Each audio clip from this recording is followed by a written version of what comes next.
Hi friends, నేను మీ YBS. ఈరోజు day 26లో కొత్త లెసన్ గురించి తెలుసుకుందాం. అదే అండి, మంచినీళ్ళు తాగడానికి, టీ తాగడానికి ఒకటి కావాల్సి ఉంటుందండి, అదే గ్లాస్. అయితే ఈ గ్లాస్ని గీయాలంటే కనుక ఒక నిలువు గీత గీసుకుని 2 అడ్డగీతలు గీయాలండి. అలాగే సెకండ్ స్టెప్లో కూడా, ఫస్ట్ స్టెప్లో ఎలా గీసామో సెకండ్ స్టెప్లో కూడా సేమ్ అదే విధంగా గీయాలండి. చూడండి ఒకసారి. ఫస్ట్ ఒక నిలువు గీత గీసానండి, అలాగే పైన కింద అడ్డగీతలు గీసానండి. అయితే పైకి గీసిన దాని దగ్గర దీర్ఘవృత్తాన్ని గీస్తున్నానండి. అయితే ఈ దీర్ఘవృత్తం గీసిన తర్వాత క్రాస్ లైన్స్ 2 గీస్తున్నానండి, అటు ఒక గీత ఇటు ఒక గీత. చూస్తారా? అయితే దీని కిందే గ్లాస్ యొక్క ఆకారాన్ని తేలుస్తున్నానండి. చూడండి, గ్లాస్ యొక్క ఆకారం కనిపిస్తుందా? అయితే సెకండ్ స్టెప్లో వచ్చేటప్పుడు క్లారిటీ అవుతుంది కదండి. థర్డ్ స్టెప్లో కూడా సేమ్ ఫస్ట్ సెకండ్ ఎలా చేసామో థర్డ్లో కూడా అలాగే చేస్తామన్నమాట. ఫస్ట్ ఏం చేస్తామంటే ఒక లైన్ గీసుకుంటామన్నమాట, దానికి అడ్డంగా 2 లైన్స్ని తీసుకుంటామన్నమాట, 2 లైన్స్. అయితే ఈ 2 లైన్స్ జాగ్రత్తగా దాన్ని ఎలా లాక్కొని, అంటే లైన్స్ క్రాస్ లైన్స్ లాక్కొని 2 గ్లాస్ రూపంలో చూపిస్తాం అన్నమాట. చూడండి, ఆ గ్లాస్ ఆకారంలో దీర్ఘవృత్తం ఇవన్నీ పైన ఉండే అంచు ఉంటుంది కదండి, అంచుతో సహా నీట్గా చేస్తాను అనమాట. చూడండి ఎంత నీట్గా కనిపిస్తుంది. ఇప్పుడు ఆ గ్లాస్కి ఇప్పుడు ఒక పక్క నుంచి షేడింగ్ అనేది ఇస్తున్నానండి. చూడండి, అంటే ఫస్ట్ స్టెప్ ఒక రకంగా ఉంది, సెకండ్ స్టెప్ ఒక రకంగా ఉందండి. అయితే ప్రస్తుత కాలంలో గ్లాస్కి చాలా డిమాండ్ పెరిగిందండి. ఎందుకంటే కనుక ఈ మధ్య కాలంలో రాజకీయాల్లో కానీ అన్ని రకాలుగా కానీ గ్లాస్ కూడా వాడుతున్నారండి. అదే మన పవన్ కళ్యాణ్ గారు కూడా పార్టీ గుర్తు కింద గ్లాస్కు ఈ మధ్యకాలంలో వచ్చిందండి ఎలక్షన్లో. అందువల్ల ఈ గ్లాస్ అనేది చాలామందికి ఫేవరెట్ అయింది. కాబట్టి ఈ గ్లాస్ని ఎలా గీయాలి అనే విషయాన్ని తెలుసుకుందామండి. చూస్తున్నారు?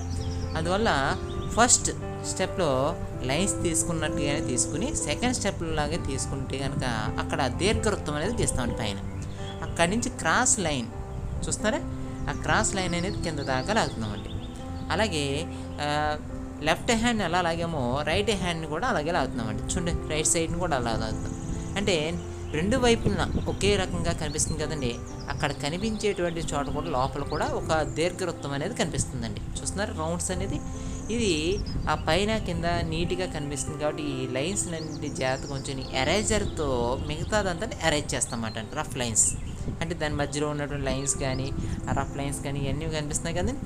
ఆ లైన్స్ అన్నింటినీ అరేంజ్ చేస్తున్నానండి. చూడండి, ఎక్కడైతే డిస్టర్బెన్స్గా ఉన్నాయో అన్నింటినీ అరేంజ్ చేస్తున్నమాట. ఇలా అరేంజ్ చేసుకున్న తర్వాత అంటే చెరిపేసిన తర్వాత మనం ఈ పెన్సిల్తో లైన్స్ అనేవి డార్క్ చేసుకుంటామండి. అండ్ హైలైట్స్ అంటే నిజంగానే మనకు డయాగ్రామ్ కనిపించాలంటే కనుక క్లారిటీ అనేది ఉండాలి కదండి. పక్కగా డయాగ్రామ్ ఎంత నీట్గా కనిపిస్తుంది అనేది కావాలి. కాబట్టి ఆ డయాగ్రామ్ని ఫ్రీ హ్యాండ్తోనే అన్ని డయాగ్రామ్స్ ఫ్రీ హ్యాండ్తోనే గీస్తున్నామండి. ఏది గ్రాఫ్ గీసింగ్ కానీ ఇలా గీస్తుంది. చూస్తున్నారా? అందువల్ల ఈ ఫ్రీ హ్యాండ్తో జాగ్రత్తగా ఇలా చేయాలండి. చూస్తున్నారు ఫ్రెండ్స్? ఈ విధంగా చేసిన తర్వాత గ్లాస్ చూడండి, దానికి అంచు అనేది లైట్గా కనిపిస్తుందండి. అందులోకి గాజు గ్లాస్ అంటే గాజు గ్లాసు టీ కనిపించేటప్పటికి చాలా నీట్గా కనిపిస్తుంది. చూడండి, ఆ గ్లాస్ ఎంత నీట్గా కనిపిస్తుందో అలాగే ప్రజెంట్ చేయాలి కదండి. అందువల్ల ఆ గ్లాస్ లోపల ఉండేటువంటి కోణం కూడా నీట్గా కనిపిస్తుందండి. అందువల్ల ఆ గ్లాస్ యొక్క కోణం దగ్గర నుంచి నీట్గా షేడ్ చేస్తున్నామండి. చూడండి, ఒక పక్క నుంచి షేడ్ చేస్తుంటే కనుక గ్లాస్ యొక్క ఆకారం కనిపిస్తుంది. అంటే లైన్స్ రూపంలోనే ఈ గ్లాస్ యొక్క ఆకారాన్ని చూపిస్తున్నానండి. చూడండి, కింద ఉండేటువంటి ఆకారం కూడా చూపిస్తున్నాను. అదేవిధంగా ఈ లైన్స్ రూపంలో ఏం చేస్తున్నానంటే కనుక ఒక పక్క నుంచి ఇంకో వైపుకి లైన్స్ రూపంలో సేమ్ యాజ్ డీట్గా ఏం చేస్తున్నానంటే ఈ లైన్స్ అనేవి పైకి లాగుతున్నానండి. చూడండి ఎంత అందంగా కనిపిస్తున్నాయో. ఎలా లాగడం వల్ల ఏమవుతుందంటే కనుక డయాగ్రామ్ అనేది మనకి 3D ఎఫెక్ట్లో కనిపిస్తుందండి. చూస్తున్నారుగా ఫ్రెండ్స్? ఈ విధంగా మనం లైన్స్ అనేది ఒక పక్క నుంచి ఒకే పద్ధతిలో పైకి లాగుతూ ఫ్రీ హ్యాండ్గా చాలా సింపుల్గా వెళ్ళిపోవాలండి. అంటే మనం బొమ్మ గీస్తున్నామంటే వెనకాల పేజీ మీద పడకుండా మనం గీస్తున్న పేజీ మీదే పడేలా జాగ్రత్తగా గీయాలండి. అంటే ఈ వర్క్ నేర్చుకోవడానికి చాలా టైం పడుతుందండి. అంటే ఈ స్ట్రోక్స్ కానీ ఇవన్నీ అలవాటు అవ్వాలి. కాబట్టి మీకు చూసి కొలిది అంటే నా వీడియో చూసి వాళ్ళకి అందరికీ ఈ స్ట్రోక్ వేస్తే బాగుంటుంది కదా, ఇతను ఇలా గీస్తున్నాడు కదా, మనం కూడా గీస్తే ఏమవుతుంది అని ఒక ఆలోచన వస్తుందనే ఉద్దేశంతో ఒకే రకమైన షేడింగ్ని మీకు కనిపించేలా చేస్తున్నానండి. చూస్తున్నారు ఫ్రెండ్? ఈ రకమైనటువంటి క్రాస్గా ఉండేటువంటి లైన్స్ని ఫ్రీ స్ట్రోక్స్ అనేది లాగుతున్నాను అనమాట. చూస్తున్నారా? ఈ విధంగా ఇలా చేసుకుంటూ ఉంటే కనుక తర్వాత గ్లాస్ పైన కూడా సేమ్ అదే రకమైన స్ట్రోక్స్ ఇస్తున్నాను అనమాట. ఇప్పుడు గ్లాస్ మధ్యలో టీ కానీ వాటర్ కానీ, అంటే మనకు కనిపిస్తుంది కదా వాటర్ కానీ టీ కానీ కనిపిస్తుంది కదండి, అంటే ఇది టీ గ్లాస్ అనుకుందాం అండి. అంటే గాజు గ్లాసు టీ ఎక్కువ వేసుకుని తాగుతూ ఉంటాం కదండి. ఆ టీ కనిపించాలంటే కనుక దాన్ని కొద్దిగా డార్క్లో చూపించాలి కాబట్టి, అది కూడా హైలైట్గా కనిపించాలి కాబట్టి దాన్ని కూడా చేస్తున్నానండి. చూడండి, అందులోకి ఫుల్గా కాకుండా సగమే ఉన్నటువంటి గ్లాస్ కింద చేస్తున్నాను. వాటర్ కావచ్చు, లేకపోతే టీ కావచ్చు. అంటే ఈ రకంగా గ్లాస్ని హైలైట్గా చాలా రియల్గా కనిపించే విధంగా చేస్తుంది అనమాట. చూడండి, అంటే చాలామంది ఈ మధ్యన చాలామంది టీ తాగేటప్పుడు కానీ చూస్తుంటే కనుక చాలామంది చాలా ఇంట్రెస్ట్గా తాగుతూ ఉంటారన్నమాట. అందుకే చూసేటప్పటికి నీట్గా కనిపిస్తుంటుంది గ్లాస్. అదేవిధంగా ఈ మధ్యన మాకు జనసేన పార్టీ వాళ్ళు కూడా కొన్ని గ్లాసెస్ ఇచ్చారండి. అంటే పార్టీకి సంబంధించి ఆ గాజు గ్లాస్ కూడా చూస్ చేశానండి.